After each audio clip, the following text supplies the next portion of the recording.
All right, I'd like to thank you all for coming out and introduce our speaker today. He grew up in Georgia.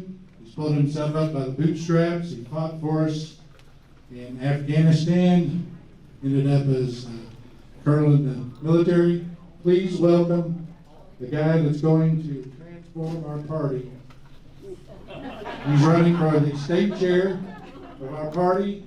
He thinks a lot like we do in the Panhandle. He has ideas on how to get engagement out for the voters and build our party, which is what we're trying to do in Potter and Randall County.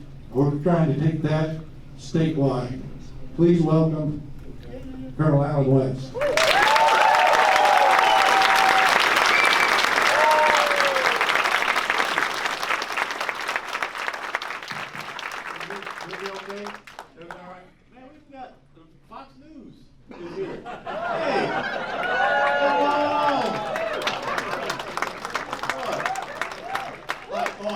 They say in England, all the cheeky people are out here today.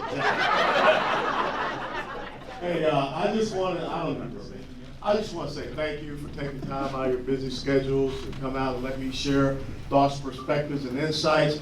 The most important thing, I'm going to talk maybe about 15, 20 minutes. I want to hear from you all. I want to know what's on your mind. What are your concerns? You know, what would you like to see happen here in Texas? Number one thing is to win and kick the other side of the buttocks. But this is an important time when we think about our country and the most important state in the United States of America, and that's the Lone Star State. Now, some people say, well, Colonel, why would you say something like that? It's true. I was born and raised in Georgia. I went to the other UT. On the other side of the Pacific River. And I always like telling folks it wouldn't be a Texas if it weren't for Tennessee volunteers. Y'all know that. So even as a young man, you know, when you set foot up there in Knoxville, Tennessee, at Rocky Top, you understand where we got that nickname from. So we got skin in this game out here.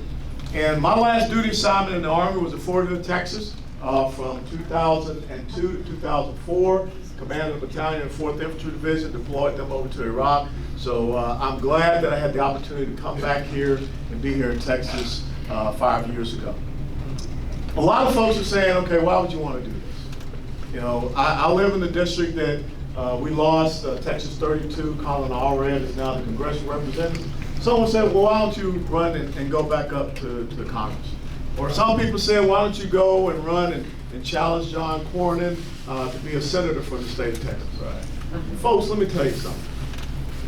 The ideological battle for the United States of America is not in Washington, D.C. The battle for the United States of America is right here in the Lone Star State. It's right here in Texas.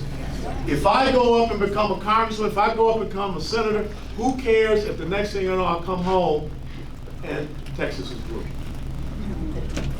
And this is something that they really do believe that they can do. If Hillary Clinton was here, just a couple of, not Hillary Clinton, well, she was here. Hillary Clinton was here. She spoke at the Houston-Harris County Democrat Party meeting, and she said, we're going to flip the Texas State House. Right. Nancy Pelosi was here a couple of weekends ago, spoke to the Texas Tribune, and said we're going to turn Texas blue. And when we turn Texas blue, it's going to be wholesome. It's going to be great for the United States of America.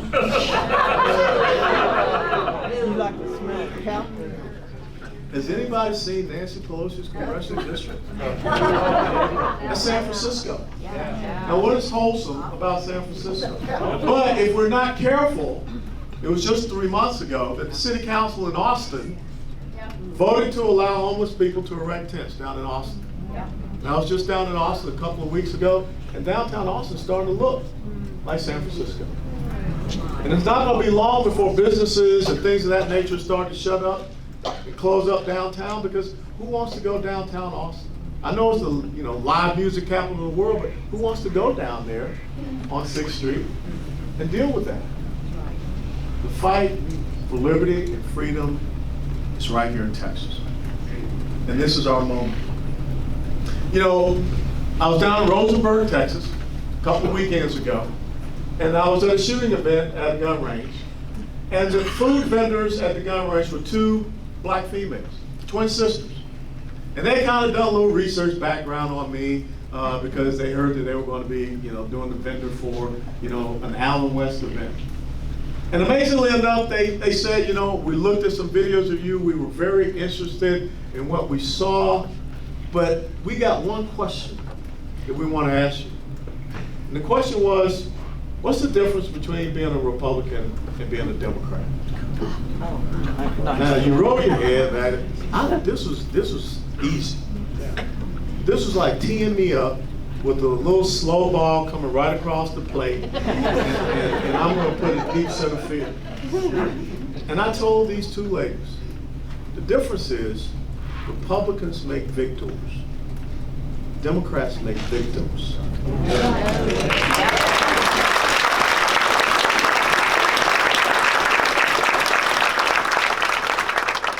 I want you all to go out and say that. I want you all to go out, and anytime someone says, why are you a Republican? You tell them, because I want to be a victim. Do you want to be a victim? No. We don't challenge people that way. I want you to think about something. Some people say that, you know, we can't take our message into the minority communities. Y'all sit here, how many people here are Republicans? Well, I'm checking hands now. Some people didn't raise their hand. Man, you didn't raise your hand. Okay, let me try it again. Don't do like this, okay? How many people here are Republicans? Yeah! Do you know that on July the 4th of 1867, the Republican Party of Texas was founded by 150 blacks? That's right. That is right. What an incredible message to send out all across Texas. What an incredible message to send out to those inner city communities, that all they have been hearing for all of these years is being a victim. All they've been hearing is that you can't do this, you can't do that. When I told those two women who had one food truck, is that Republicans would like to see you have 2 or 3 more food trucks. We would like to see you open up a restaurant. We would like to see you have a chain of restaurants. And those are what our policies are based upon. Your growth, your opportunity, your prosperity. We would like to see better education opportunities for your children so that they can become victors and not victims. Right. We want to see the restoration of the family. When I was born in 1961 in a blacks-only hospital in Atlanta, Georgia, the 2-parent household in the black community was between 75 and 77%. What is it today? 30. 24. Oh, wow. Who caused that? Donald Trump.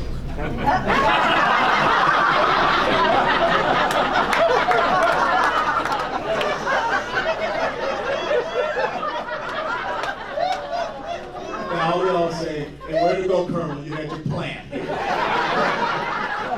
No, but he just teed me up. Because yes, that's what the other side will say. But it was Lyndon Baines Johnson that did that. With the Great Society program. But how many people know that? Because we do. But how many people out there know that? How many people are standing up for school choice? Wouldn't it be great if we could get school choice, especially for those kids that are in those inner city failing school districts? That's where we need to be focused on. And that's how the power, the strength of who we are and our message can resonate. Not just out here in Amarillo, Texas, but in every single community in Texas. But if people don't hear it, if we're afraid to say it. Sunday night I was down in Wimberley, Texas, and I was speaking to them on this topic. You got to get out of the catacombs. Yeah. In Matthew chapter 5, verses 13 through 16, what does it talk about? It talks about being the salt of the earth. It talks about being a light. And how that light should shine. That light should not be put on a table and a cover put on it. That's what you need to be. You need to be the salt. You need to be the light. You cannot be afraid. You need to come out of the catacombs and come out and fight for this great state of Texas.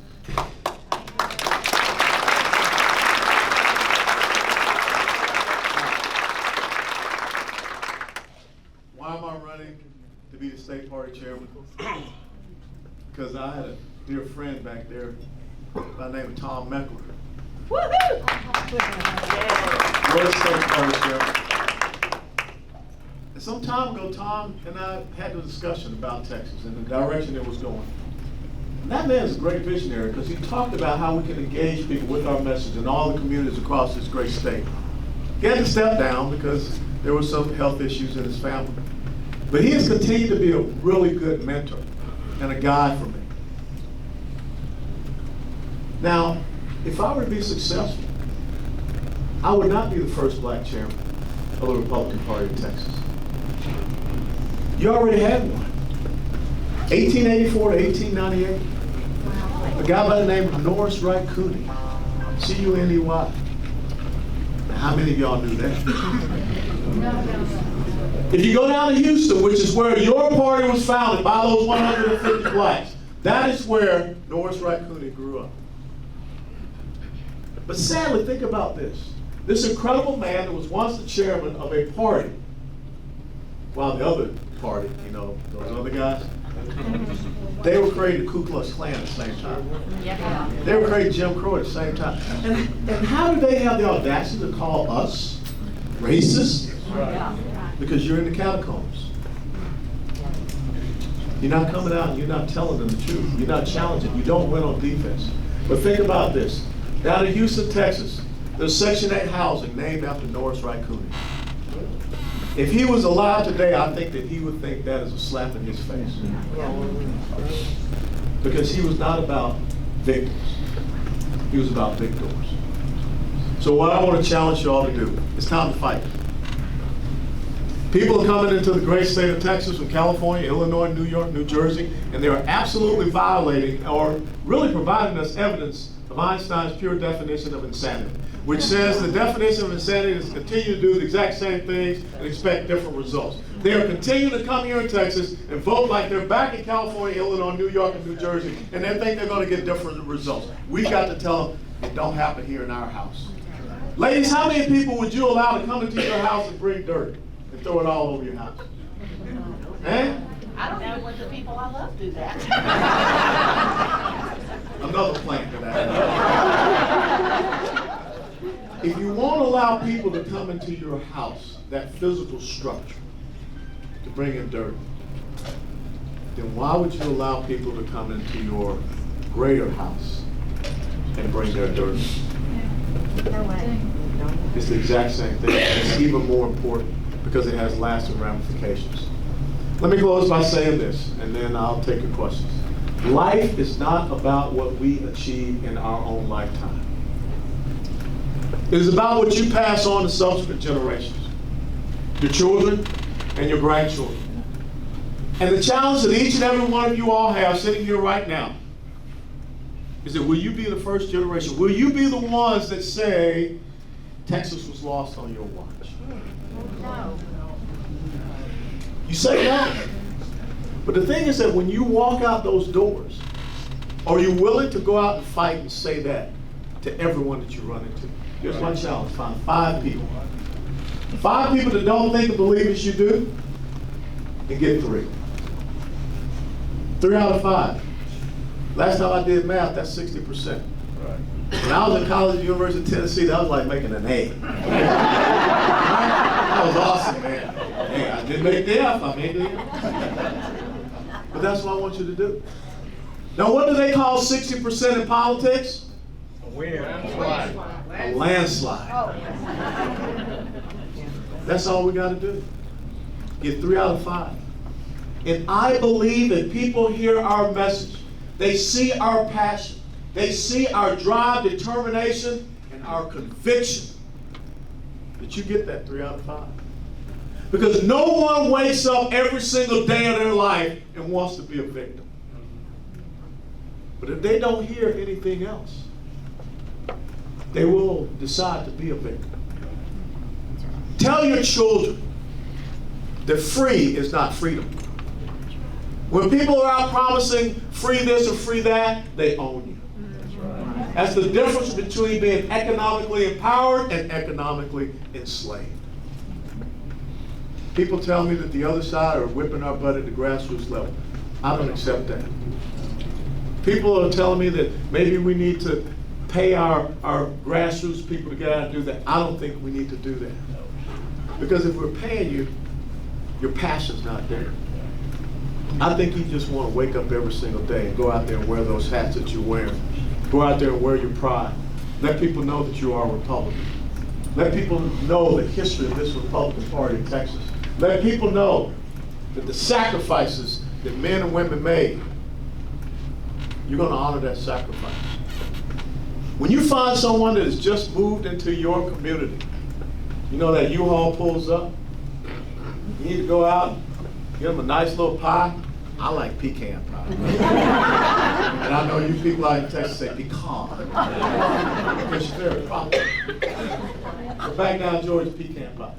You go up to that house, take a little dessert, have your smile on your face, and you say, welcome to Amarillo, Texas. Glad to have you here. But why are you here? I love it. You want them to love it. But if they don't understand why they came here to Texas for all the right reasons, they don't understand the history of the state of Texas. You don't talk to them about Texas Independence Day. If you don't talk to them about, just last week, Wednesday, was the anniversary, 184th anniversary of Gonzales. How many people out here know that that was the 184th anniversary of Gonzales? If you don't tell your children and grandchildren that William Barry Travis, when he was the commandant of the Alamo, wrote a letter on February the 24th of 1836. He was 26 years of age when he wrote that letter. Now, what kind of millennials are we raising here in Texas today? And let me tell you something. As I said before, a grown man running around on a skateboard, I ain't voting for no grown man running around.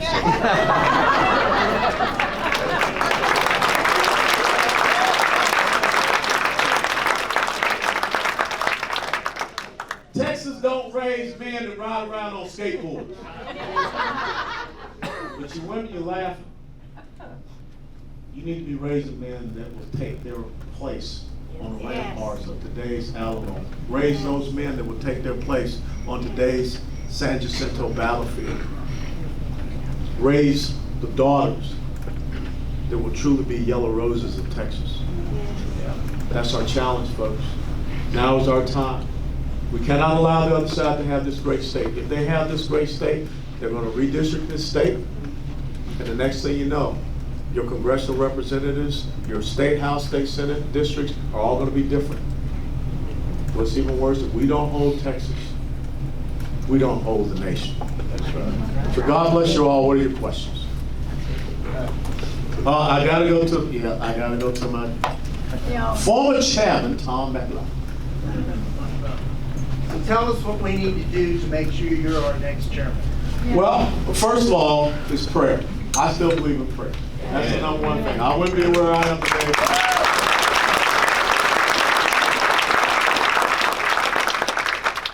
Second thing, become a delegate.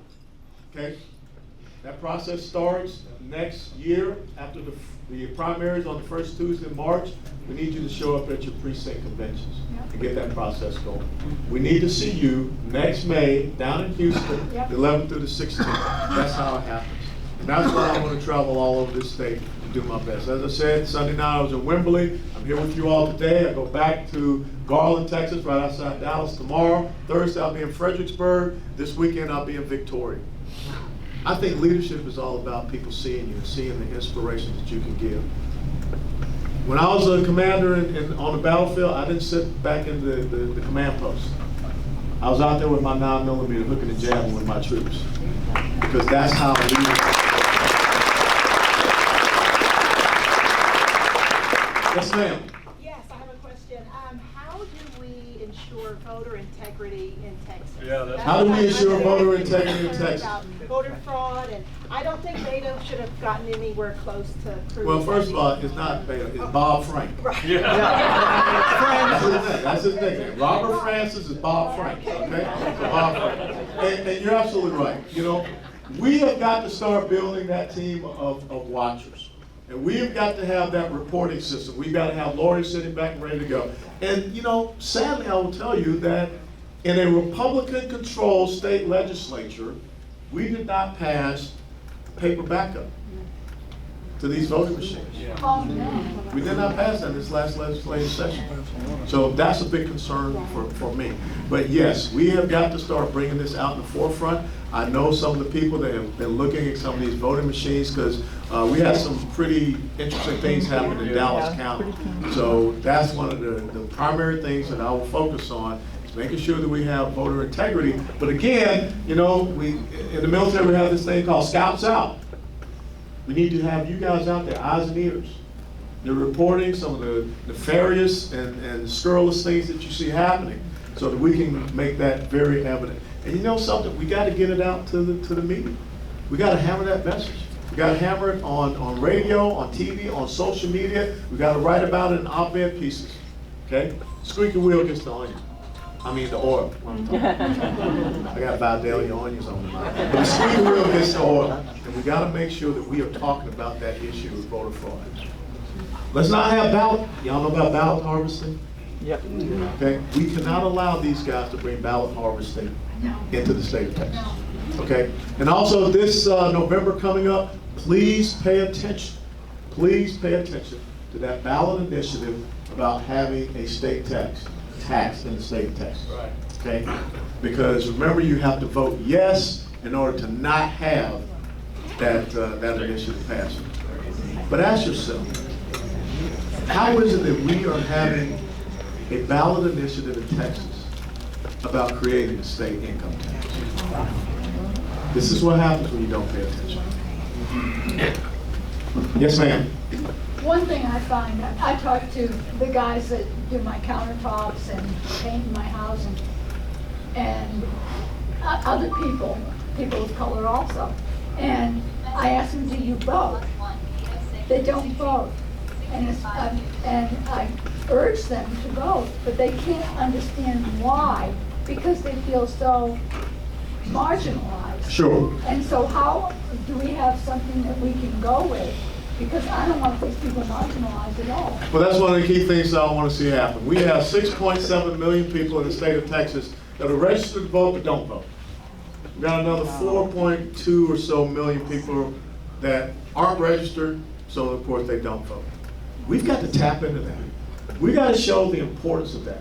When you start talking to the people that are there with a job, working hard, earning something for their families, we got to tell them about the policies that enable them to work for a business so that they can go out and do that. And we got to talk about the policies that enable you to have that home, and maybe they get the chance to grow up and purchase their own home. We've got to break it down that simple. And I don't think we've done a good job about that. That's why I tell you, find those 5 people, get 3 of them. One of the most important things that I have to do as a chairman, I got to tell you exactly what you should be saying each and every week. You know, you got to admire the other side.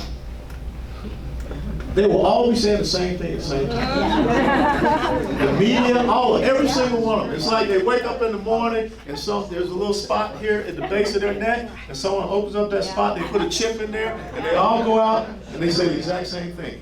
We are never all on the same sheet of music. That's why I'm telling you, I want you all to go out. And anytime someone asks you about why are you Republican, you tell them I'm a victor or not a victim. I want you to put that on social media. I want you to put it on your Facebook. I want you to make that our theme. I want you to make that our message. Because we have always got to be on the same sheet of music. And so my challenge is to make sure that you have a message point every single week. Go out there and tell people that this party was not established by racists. This party was established by blacks. And shut down the other side. Tell them, you know, this is what we were doing. What were you guys doing? Oh yeah, you were raised, creating the Ku Klux Klan.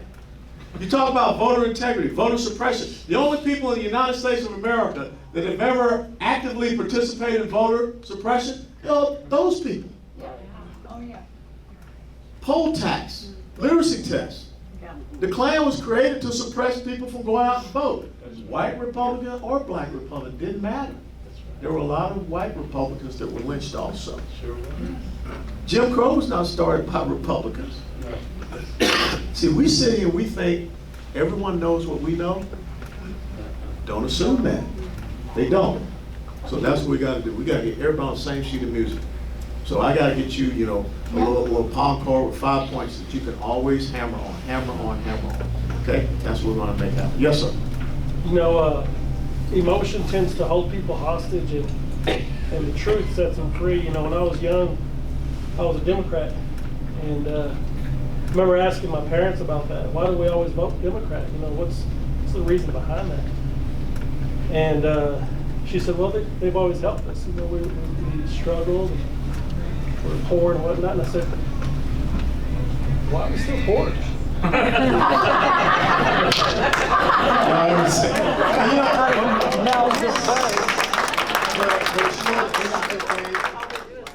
If you go and Google that, that's exactly what Charles Barkley said. Is that right? Charles Barkley said, if the Democrats are for helping out the poor, then why are they still poor people? Because they need victims. That's right. They talk to them every 4 years. If you don't have victims, then guess what? You have individuals that can be free. And that's their platform. That is their platform. And so just ask it. It's a new form of economic enslavement. And we've got to say those things. We've got to bring it out. So again, victor or victim. John Lewis was my congressional representative when I grew up in Atlanta, Georgia. My parents were registered Democrats. But my parents' principles and values were these: faith, family, individual responsibility, quality education, small business entrepreneurship, and service to the nation. My dad was a corporal in World War II. My older brother was a Lance Corporal in the United States Marine Corps. They challenged me to be the first officer in the family. I served 22 years, retired out of Fort Hood, Texas. And now my nephew, my older brother's son, is a major in the United States Army. That's America, folks. What people are doing.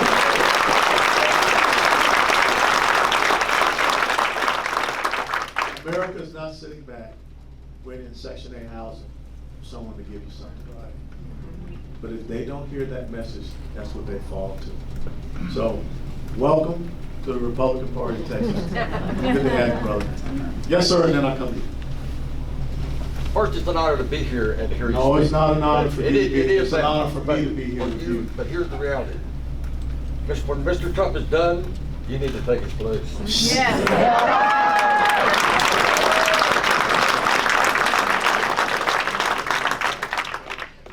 I got a 20 for you later. I want to know when you think it's time to get out of the Middle East. We've wasted $6 trillion there. Wuda, I think it's time to get out of the Middle East. Let me explain something to you, having spent some days over the Middle East. As long as there are Islamic jihadists, we're going to have a presence there. If you don't, you're going to allow them to, once again, reestablish a sanctuary. And we have to be very honest about that. Now, this is the difference, sir. I spent 2.5 years in Afghanistan, Desert Shield, Desert Storm in Iraq. We don't need to be over there building roads. We don't need to be over there building schools.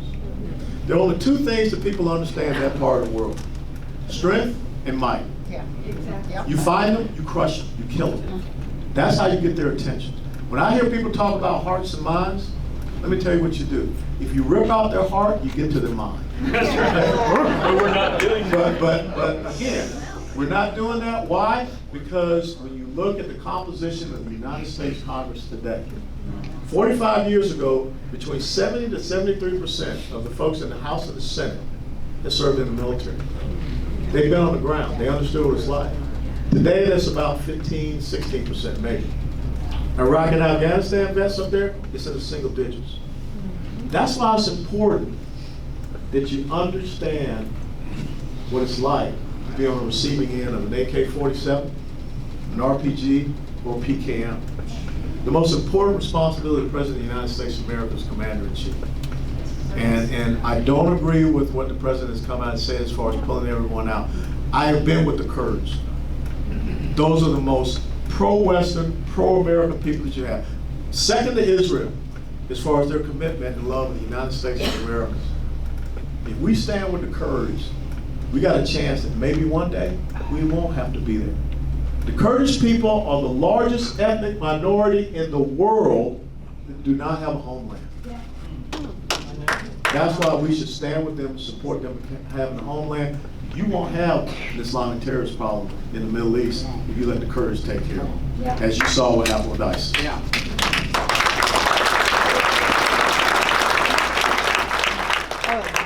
Back to Texas, first I wanted to say that my father was in World War II, Lieutenant Colonel also. God bless you. In Army, and so. Well, is there any other branch? I'm sorry.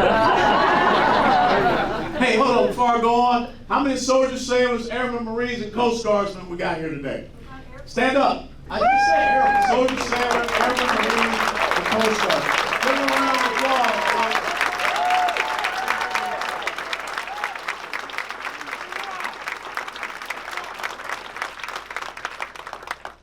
Notice that the Marine Corps always has to have their own paid military. Yes, ma'am, go ahead. The immigrants coming in, you talk about harvest voting. I figure they're just signing them up. Yes, they are. If you go out to California, and I think somewhere in the Northeast, they are already allowing illegal immigrants to vote in local municipal elections, and that's wrong. And that's why when you give illegal immigrants a driver's license, what are you giving them? Right to vote. A picture ID and motor voter. So we can't have that happen. Well, I was getting mine as I turned 60, and I had to be the only Caucasian in there, and most of them were having to go back and get more documentation and stuff, and it's just forever. But I'm like, how do we get this? I just felt defeated. Well, you can't. Don't they ever gonna- say a D word in front of me. I don't like defeated person. We don't use D words here. It just made me sink because I saw how difficult it was It last should make time. you want to fight.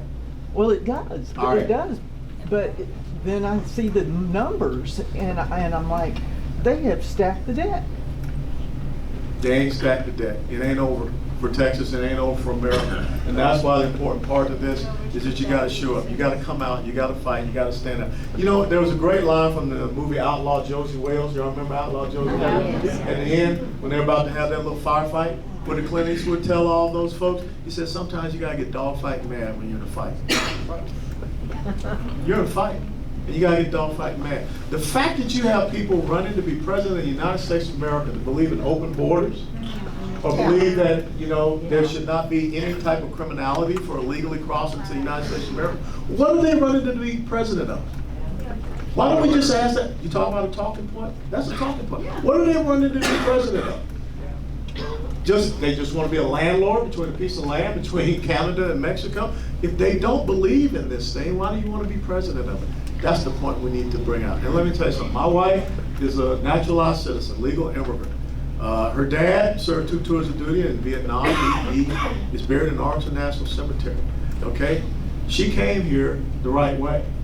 And you want to talk about someone that is absolutely vehemently against this whole illegal immigration thing? It's my wife. Why are we talking to the people that came here legally and did it the right way and getting the point outside? First off, I want to thank you for being back in Amarillo. Several years ago, Yep. you were our speaker at Yep. a Lincoln Reagan event to help keep the Republican Party doors open. But one of the things I wanted to mention is I don't think there has ever been a time better to reach out to the Jewish community to come over to the Republican side after we have moved the embassy to Jerusalem. And I think we really need to work on that. No, you're absolutely right. And when you think about, there's a large Jewish community down there in Dallas. And of course, I was a congressional representative in South Florida, which I think outside of Israel is like the second or third largest population. Think about the folks that they are elected into the Democratic Party. Rashida Tlaib, Ilhan Omar. How many folks here know what the BDS movement is? Boycott, divest, and sanction. Every single one. See, that's another thing. I got to get this information. BDS, look it up. Boycott, divest, and sanction.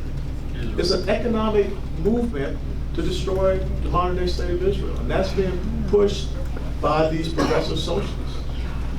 We got a great time to tell folks, again, who are you lying to? Do you want to be a victim? Do you want to be a victim? Do you want to see Israel be destroyed? Now, how many Christians we got here?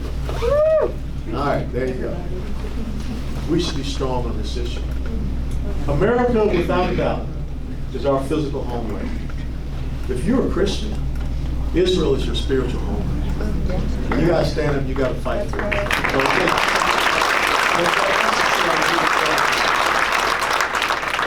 People that are real discouraged because of the lack of accountability among politicians, and they just feel like they're giving up. So I think their hearts are with them, but they feel like there's just so much that's being covered up and covered up. They just don't want to be a part of it, like blood on their hands in a political way. And I don't know what to say to that. I think it's important that we encourage and embolden our elected officials to go out and do the right thing. And if they can't go out and do the right thing, then we are blessed as Americans to have the right to vote them not to be in office. I think it's very sad that we see a lot of legislative priorities of the Democrat Party being passed in Texas. Ask yourself this. If you, as a Republican, were a member of the California State Assembly or the California State Senate, what chance do you think you would have of getting a legislative priority passed in the state of California as a Republican? Zero. So why is it happening here in Texas? When do you hear the word bipartisan come up? You always hear the word bipartisan when the other side is not the majority. Never forget what Hillary Clinton said. Hillary Clinton said there will be civility when we are in power. That's not civility. That's called tyranny. So the thing is, too often we as Republicans have tried to go along, get along, but folks, I'm going to tell you, like I tell folks everywhere I go, the only thing in the middle of the road is roadkill. That's a good one. Okay? So it's time, what does it say in the Bible? You're hot or you're cold. If you lukewarm, what happens? So stand for something. My mother taught me a man must stand for something else he'll fall for anything. And so I think that's what we need to encourage our Republican elected officials to do. What are your principles? What are your values? Let's stand for. Don't surrender to the other side.